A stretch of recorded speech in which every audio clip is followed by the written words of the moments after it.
Hello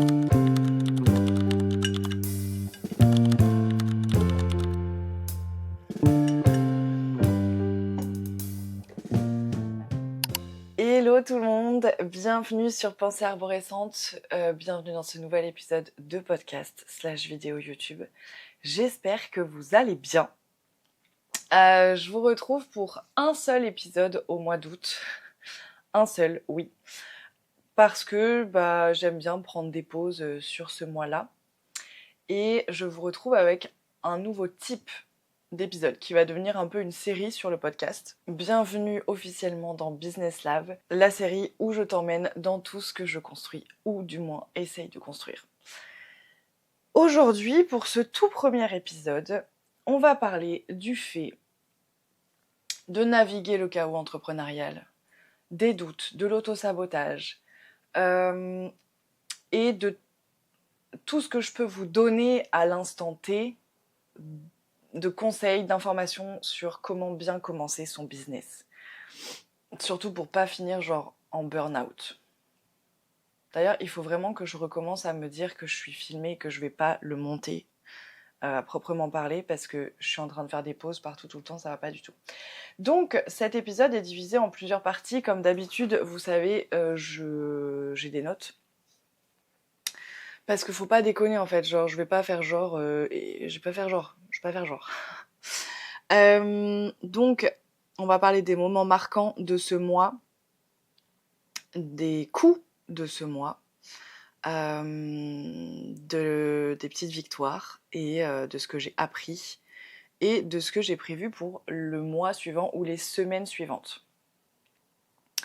En fait, je me suis dit que ça pourrait être hyper cool de vous emmener dans les coulisses de la création d'une entreprise, de la création d'une idée, de toutes ces choses-là en fait, parce que mais de vous emmener genre dans les hauts et les bas, dans les questionnements et tout ça, enfin de manière assez régulière. Je n'aime pas en fait filmer quotidiennement et j'ai du mal en fait à me mettre sur la création de réel storytelling où je vous emmène dans un jour dans mon business, enfin en fait, on vous rendez pas compte, enfin si vous vous rendez peut-être compte, mais genre ça demande une quantité de travail pour très peu de longévité sur la plateforme Instagram. Donc j'ai pas envie de me mettre sur un projet comme ça. Donc j'essaye de trouver d'autres manières de vous emmener avec moi. Et ce type d'épisode de podcast en fait partie.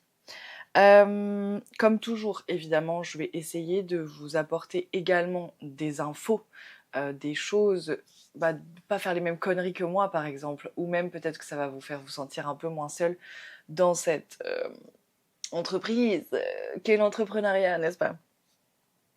Donc, ce qui était prévu ce mois-ci dans côté entreprise, côté business, c'était que j'avais plusieurs rendez-vous spécialisés dans l'accompagnement de la création d'entreprise.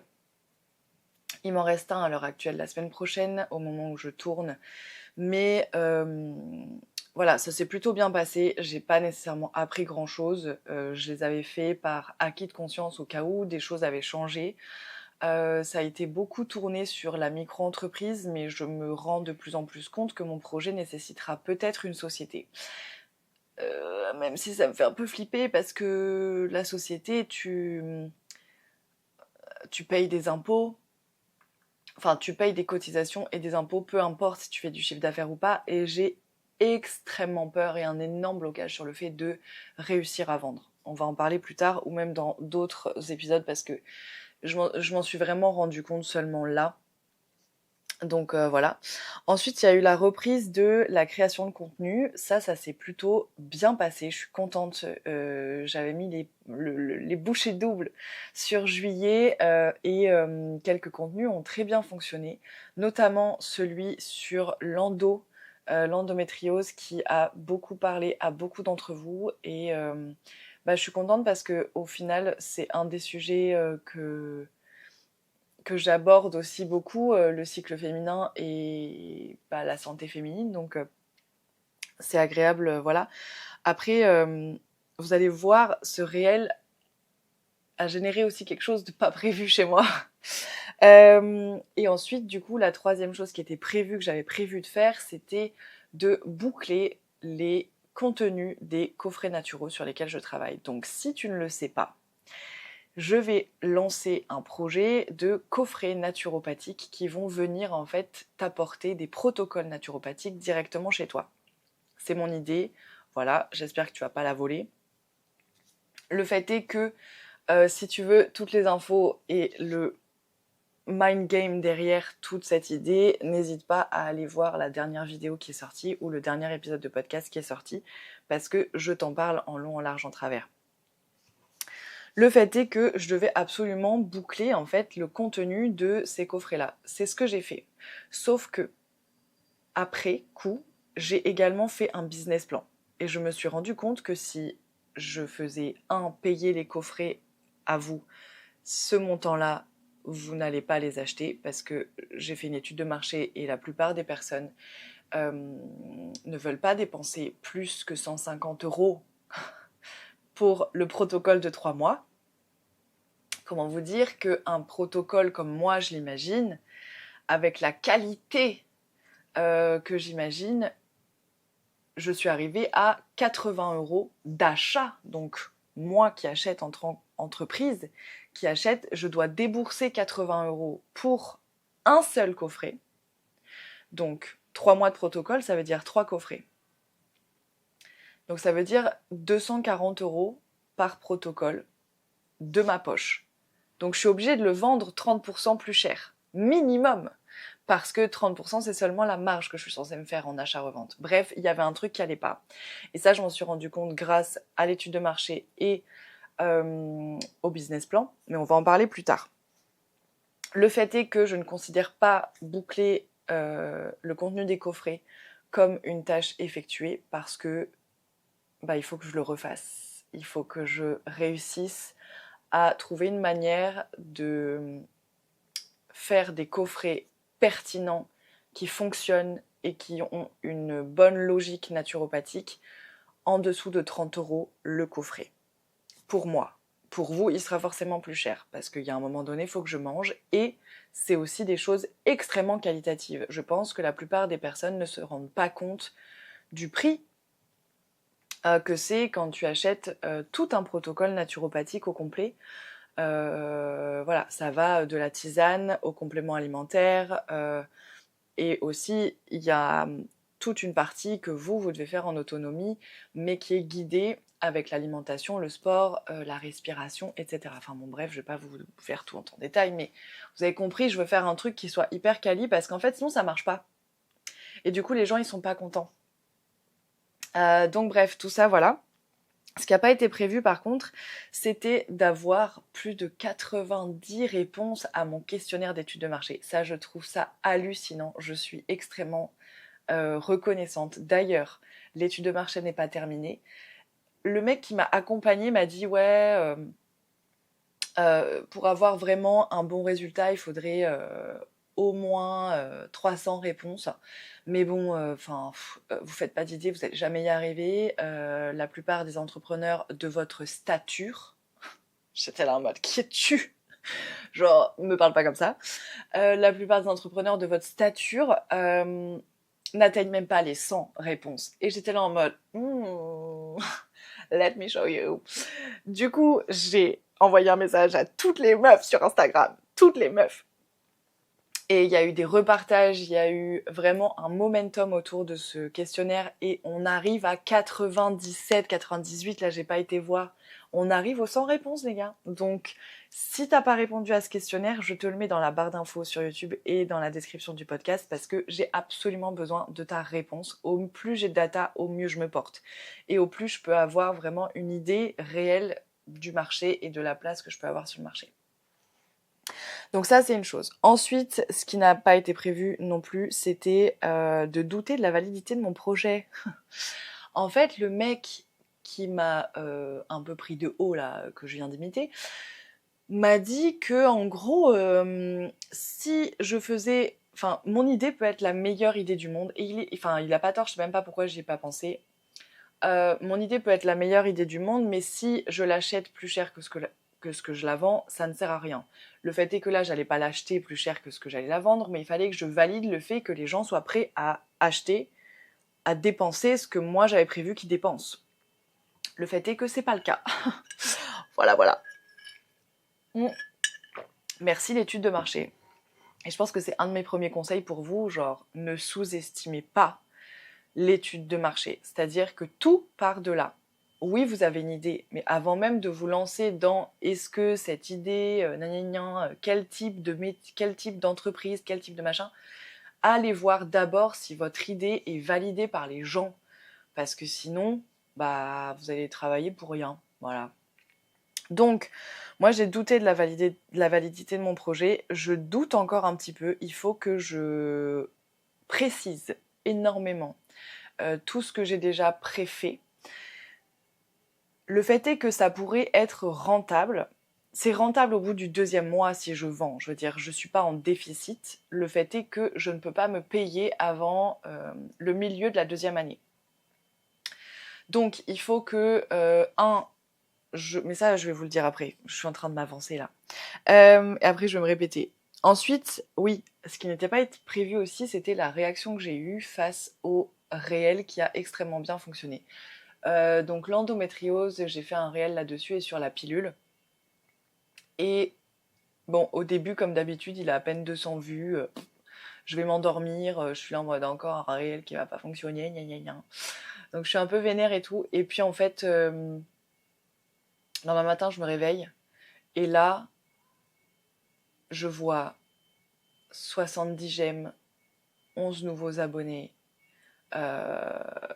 J'étais là, qu'est-ce qui se passe? Genre 7. Tu sais la notification rouge là en haut sur Insta? Et ben ça m'a donné envie de fuir. Mais genre, je te mens pas, mon corps s'est contracté à 100%. J'ai eu envie de faire pipi instantanément. Et j'étais là, tout le monde me regarde. Genre, tu sais, la sensation où t'es à poil devant 80 000 personnes. Voilà. J'avais cette sensation-là, c'était absolument fabuleux, exquis. Et en fait, je me suis rendu compte, c'était la première fois de mon histoire sur les réseaux sociaux où je me suis sentie autant exposée. Alors que j'ai eu des réels qui ont fonctionné plus que ça, mais c'était pas ma tête, c'était pas ma voix, c'était pas mon histoire, c'était juste des réels, tu vois, classiques et tout, en mode b-roll. Et là, je me suis dit, waouh! J'avais déjà quelques doutes sur le fait que j'avais extrêmement peur d'être vue et que du coup, c'était ça qui bloquait énergétiquement énormément ma réussite sur les réseaux sociaux. Le fait est que là, en ce moment, grâce à cette caméra que mon chéri me prête, grâce au fait d'avoir beaucoup plus de temps à accorder à la création de contenu, je me montre plus et je parle plus librement de qui je suis, mon histoire, etc. Et donc forcément, bah, ça parle beaucoup plus aux gens. Sauf qu'il y a des gens qui me voient. Et en fait, là, j'ai vraiment eu la confirmation que j'étais terrorisée à l'idée, enfin, une partie de mon système nerveux voyait le fait d'être visible comme un immense danger. AKA, j'ai été harcelée quand j'étais petite. Je vous remets, enfin, je sais pas dans quel épisode de podcast j'aborde ce sujet-là, mais le fait est que j'ai été harcelée pendant presque 15 ans. Et donc, ça a créé ce truc chez moi de si les gens me voient, les gens ne m'aiment pas. Parce que j'ai une croyance en moi que les gens ne m'apprécient pas, au premier abord du moins. C'est-à-dire qu'il faut vraiment aller creuser pour apprendre à m'apprécier. C'est une croyance qui a été confirmée par certains, qui a été infirmée par d'autres, mais voilà, c'est une croyance assez profonde en moi. Le fait est que voilà, cette réaction, ça m'a pris quand même 2 jours d'obsession, quoi. Enfin, j'étais un peu en mode, ok, comment est-ce qu'on va faire en fait pour la suite? Parce que comment est-ce qu'on fait pour débloquer ce genre de choses?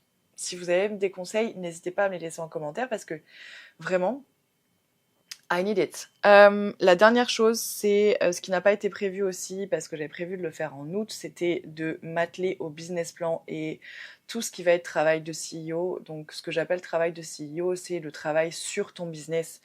Pas travailler dans ton business. Par exemple, là, tu vois, je filme et tout, je travaille dans mon business. C'est du travail de tous les jours et tout. Mais là, le CEO, c'est vraiment où bah, tu regardes pour améliorer ton business, ou là en l'occurrence pour le rendre viable. Donc tout ça, je n'avais pas du tout prévu. Et ça va m'amener à la deuxième partie de cette pourquoi ce trou de cette vidéo. En fait, le truc, c'est que ça me perturbe d'être autant en podcast qu'en vidéo. Anyway. Deuxième partie de ce podcast, de cet épisode. Je vais l'appeler cet épisode, voilà, c'est un épisode, tout va bien. Je reviendrai sur comment j'ai été émotionnellement après, mais en gros, j'aime bien chiffrer les choses pour vous montrer vraiment exactement ce qui s'est passé. Donc, les coûts de ce mois, je trouve ça important de savoir à quel point te coûtent les choses, parce qu'en fait, le but, c'est de ne pas finir en PLS.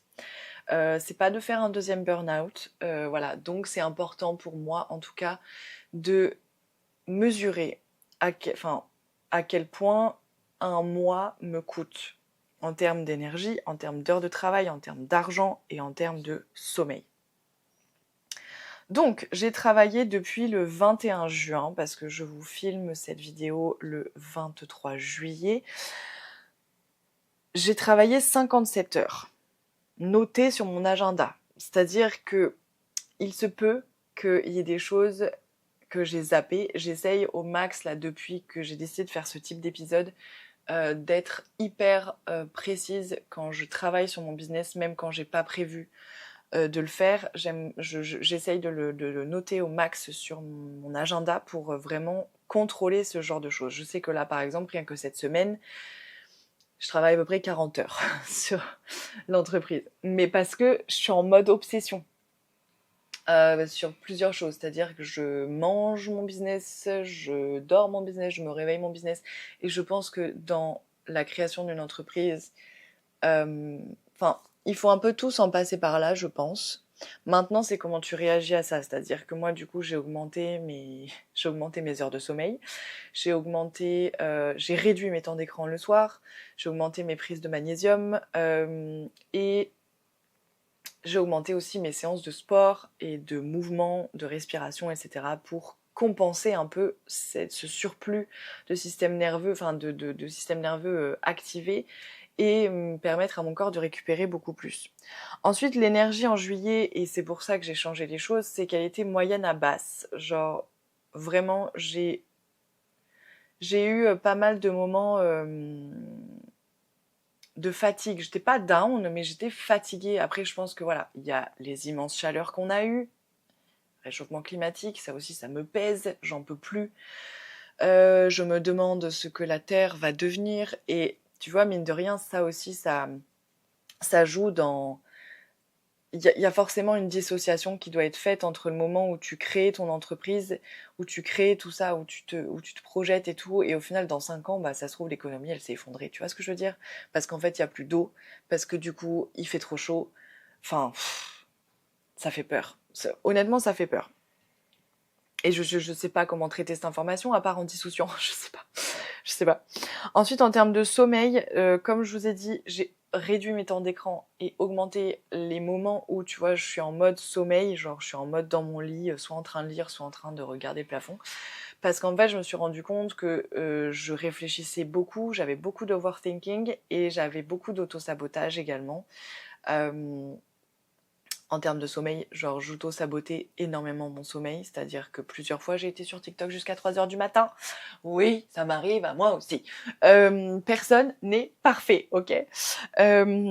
Et du coup, bon, j'ai décidé vraiment de réduire ça parce qu'en fait, c'est hors de question que je m'auto-sabote pendant plus que 3 jours. Voilà, c'est la règle que je me suis mise avec moi-même. C'est hors de question. C'est hors de question. C'est pas possible. En fait, c'est pas possible. J'ai fait ça toute ma vie, de m'auto-saboter.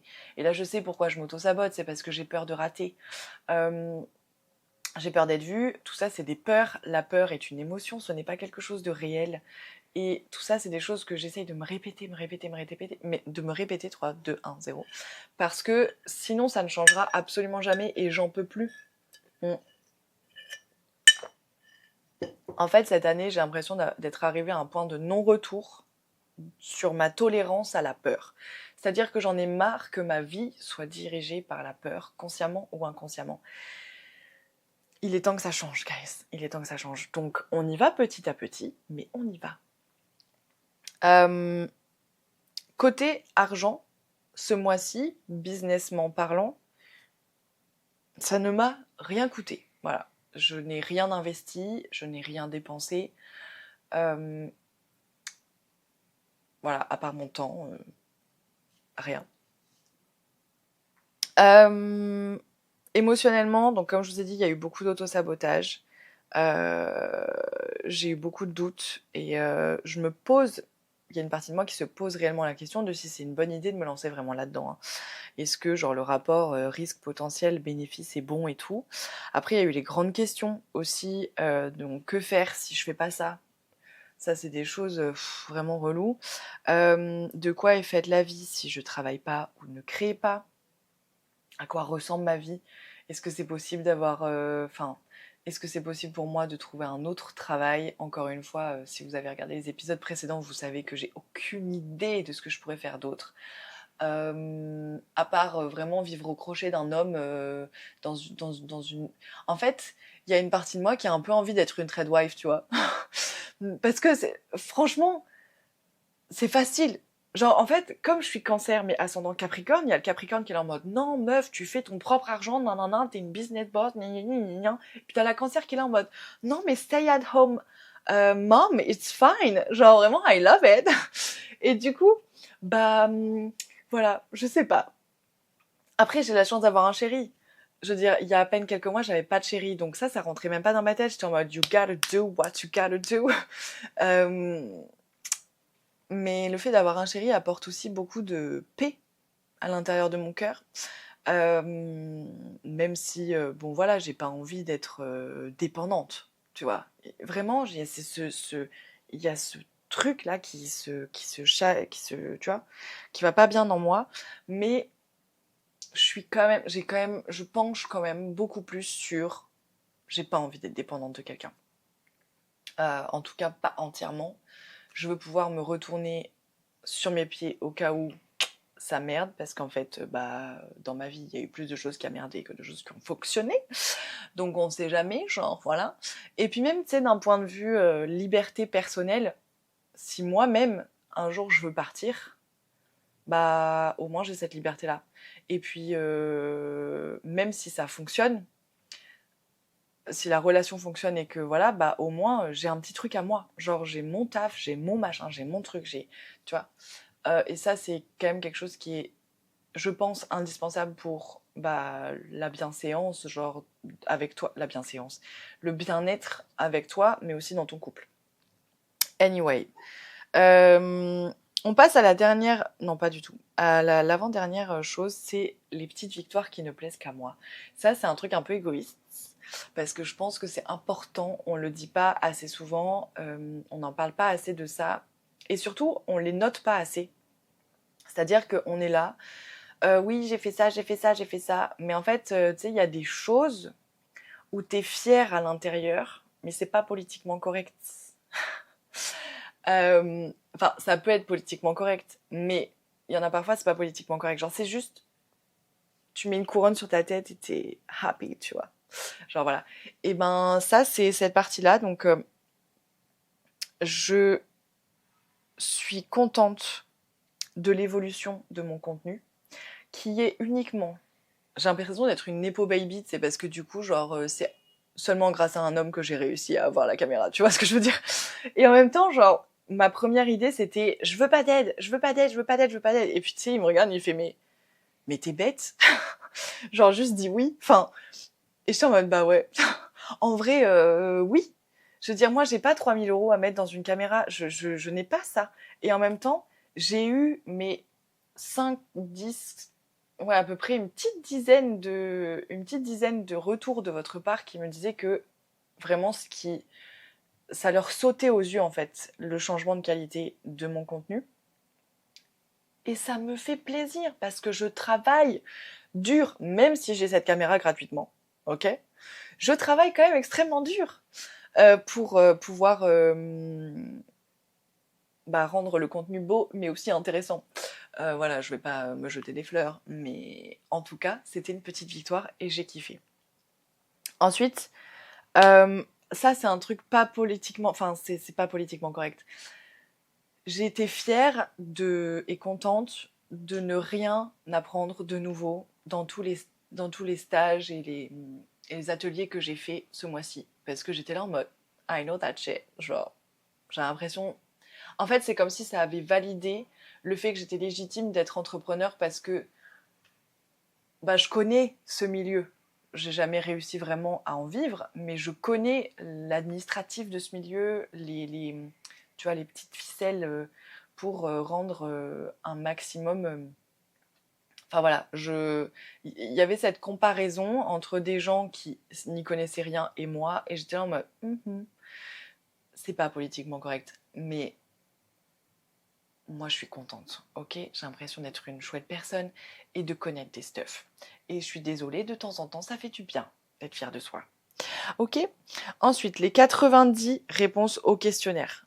Ouais, ça, vraiment, j'étais trop contente. Genre, j'étais hyper fière d'avoir osé parler à des gens, être là en mode, meuf, j'ai besoin de ton aide.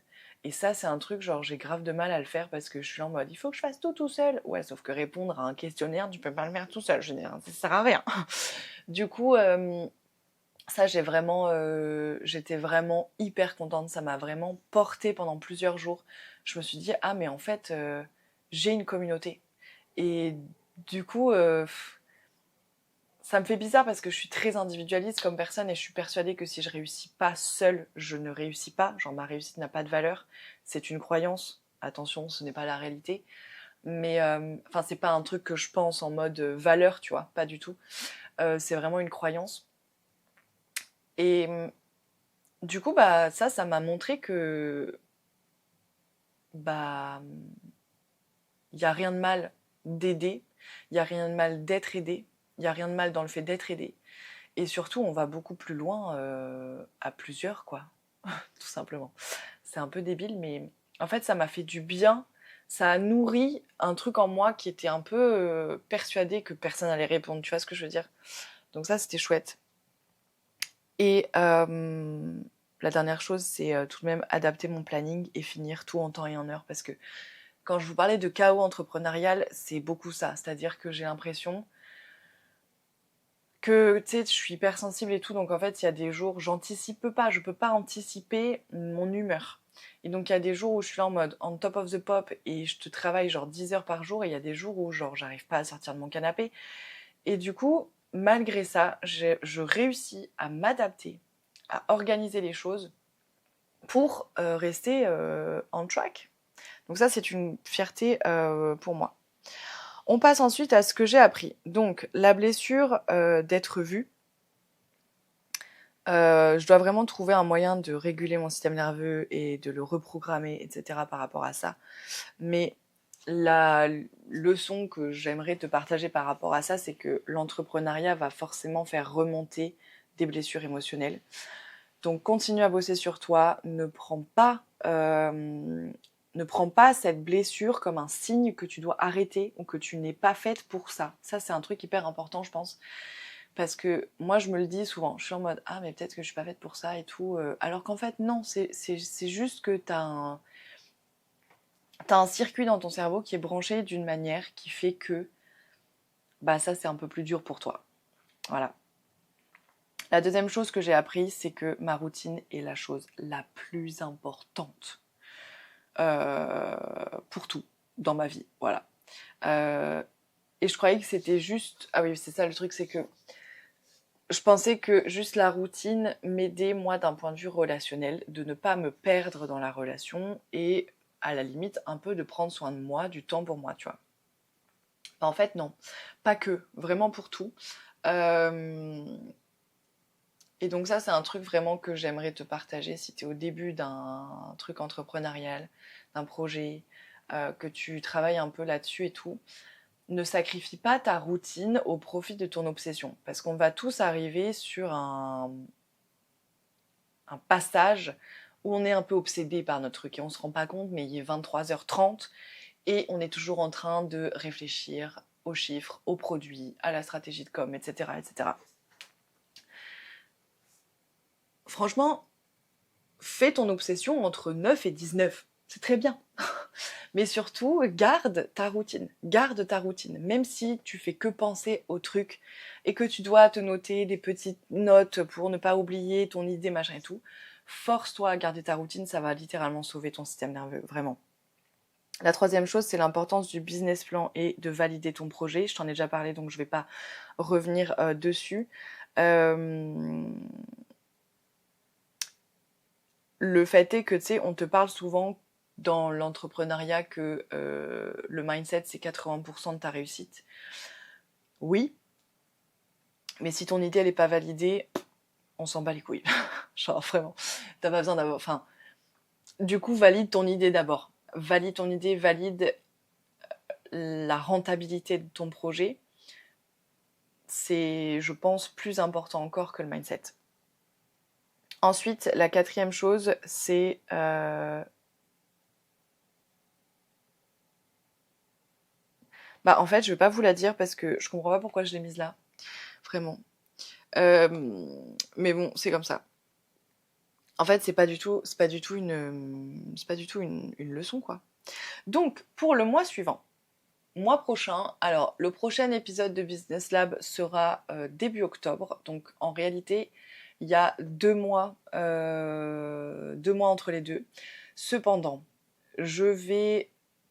la liste que je vais vous partager là est une liste uniquement pour le mois d'août. Genre, l'objectif, c'est que je fasse ça en août après mes vacances. Donc, côté création de contenu, on ralentit, mais on reste toujours là. C'est-à-dire qu'il n'y aura effectivement pas de podcast, mais je vous retrouve sur Instagram une fois par semaine quand même. Côté business, c'est là où c'est important, les gars. Genre, j'espère qu'en octobre, je vais pouvoir vous dire que j'ai fait tout ça et que du coup, c'est positif. C'est-à-dire, parce que ça se trouve, en octobre, soit je te dis, j'ai dû abandonner l'idée et changer d'idée, parce que ça ne fonctionnera pas, je ne gagnerai pas assez d'argent. Soit je peux vous dire, c'est bon, j'ai trouvé un moyen, c'est bon. Et là, ce serait trop bien. Donc, la première chose, c'est savoir si je peux créer des protocoles pertinents et efficaces en dessous de 30 € à l'achat. Pas à la vente, à l'achat. Ensuite, c'est faire étudier le questionnaire par Claude. Ça, c'est un truc que je veux absolument faire, mais j'attends 100 réponses. Et on est à 3 réponses. Donc, va répondre à mon questionnaire. Alright? Thank you. Ensuite, il y a préciser mon business plan avec les bons chiffres. Donc, il faut effectivement que j'aille démarcher les marques. Faut que je calcule réellement quel est le coût d'un emballage, quel est le coût d'un envoi d'un colis. Voilà. Tout ça, il faut que je le calcule pour que du coup mon business plan soit précis. Il y a également, à partir, je pense, de la 2e, 3e année, il va falloir que je commence à facturer la TVA. Je suis ravie. Ça aussi, c'est un doute que j'ai. Je me demande si je ne facturerai pas la TVA tout de suite, parce que c'est quelque chose que tu peux faire. Et qui éviterait en fait qu'au bout de 2 ans, je doive augmenter à nouveau mes prix, qui sont déjà assez élevés, enfin qui sont dans la tranche élevée. Moi, je trouve que c'est un prix très juste et voire même avantageux pour ce que je vais proposer, pour les résultats que ça va apporter. Le fait est que le marché est le marché. Ok, la France de Macron, elle est pauvre un peu, tu vois, donc surtout le français a du mal à dépenser pour sa santé. Ça, c'est un truc aussi. On n'a pas l'habitude de dépenser des milliers des cents pour notre santé, tout simplement parce que la plupart du temps, c'est remboursé par notre super système. Et je ne m'en plains absolument pas, mais ça veut dire qu'il y a beaucoup de gens qui se rendent pas compte du prix de la santé, en fait. Et c'est dommage. Ensuite, 4e chose à faire, c'est choisir le statut de mon entreprise. Est-ce que je pars en SASU? Est-ce que je pars en portage salarial? Est-ce que je pars en micro-entreprise? I don't know. Tout ça, en fait, ça va être décidé une fois que j'aurai vraiment un business plan précis.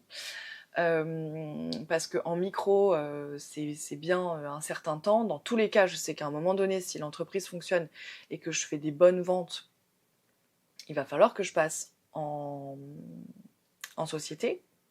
Mais quel type de société? Tu vois ce que je veux dire? Genre, si il y a quelqu'un là qui m'écoute et qui est comptable, conseiller comptable, ok? Qui est en mesure de m'offrir un conseil d'amis, ok? Je t'offre un café ou un resto, I don't know. Mais genre, qui peut regarder mon business plan et qui peut me dire, je te conseille ça. Ça m'aiderait énormément. Parce que je n'ai pas l'argent de payer un service comptable. Parce que, rappelons-le, euh, je n'ai pas un peso sans poche. J'ai juste un peu d'argent en bourse. Je n'ai pas un peso sans poche. Et je suis persuadée que je trouverai l'argent. Voilà, je sais pas comment. Je sais pas comment, frère. Je sais pas. Je sais pas. Mais il y a un moment donné, je vais forcément le trouver parce que c'est comme ça. Donc ça se trouve, je vais emprunter. Ça se trouve, je vais emprunter à la banque ou à un ami. Plusieurs amis. Si je suis en société, pourquoi pas? Genre, peut-être avoir des associés. I don't know. Bref, je suis en train de m'écarter du sujet. Tu vois un peu genre l'obsession matin, midi, soir, ce cerveau. Matin, midi, soir, j'en peux plus. Mais en même temps, je trouve ça génial. La dernière chose à faire, c'est réfléchir à la stratégie de com et marketing pour le pré-lancement et le lancement. Parce que bah, je veux faire les choses en grand. Et non seulement il y aura les idées que j'ai là un peu, parce qu'après ça fait déjà 40 minutes que je babelle, donc faut peut-être se calmer. Il y aura évidemment de la publicité sur les réseaux sociaux, ça c'est sûr, parce que ça, voilà, ça marche quand même plutôt bien. Mais il y aura également, enfin, je veux, si possible, parler de mon projet sur certaines plateformes qui aident déjà des femmes à mieux se sentir et à être en meilleure santé. Je voudrais... qu'est-ce que j'aimerais bien, genre, apparaître, enfin en tout cas que la marque apparaisse dans des magazines, travailler un peu avec le journalisme, enfin tu vois, la publicité, la communication papier. Et puis après, voilà, il va falloir que je réfléchisse un peu à une activation. Ah, il faut que j'envoie aussi des premiers protocoles à des influenceuses. On va faire jouer l'influence, les gars. On va faire jouer l'influence. Donc voilà, faut que je réfléchisse à tout ça. Et ça, c'est la partie que j'aime bien. C'est la partie qui m'excite un peu, mais où je trouve ça dommage d'être seule. Le but aussi avec cette entreprise, c'est de faire venir une salariée mi-temps ou temps plein, peu importe, pour la communication et le marketing le plus tôt possible. Parce qu'en fait, j'adore diriger des projets marketing, mais je n'aime pas les faire. Enfin, je sais pas que j'aime pas les faire, c'est que le fait d'être à deux me motive énormément. Et donc, j'aimerais vraiment créer ce truc binôme le plus rapidement possible. Mais bon, les chiffres du business plan nous diront si c'est possible. Parce que quand tu payes quelqu'un, c'est très cher en France. Voilà. Mais c'est tout. La dernière chose à faire que j'ai à faire, c'est de prendre 2 semaines de vacances. C'est-à-dire 2 semaines où je fais rien. Voilà pour ce premier épisode de ce qui s'est passé. Il s'est passé beaucoup de choses, hein, comme vous avez pu le voir. On avance. C'est la première fois que je prends un projet autant au sérieux, que j'y travaille autant en amont. Et que, ouais, j'y vais vraiment à fond, quoi. Enfin, je sens que c'est vraiment différent. J'espère aussi être prise par les incubateurs. Voilà, parce que du coup, j'ai postulé dans un programme d'incubateur. Mais je veux d'abord voir si mon projet est valide avant de m'engager sur 6 mois pour le développer, quoi. Donc c'est parti. Voilà, je fais plein de bisous. Et je vous dis à dans un mois pour le retour du podcast à la rentrée. Je fais plein de bisous.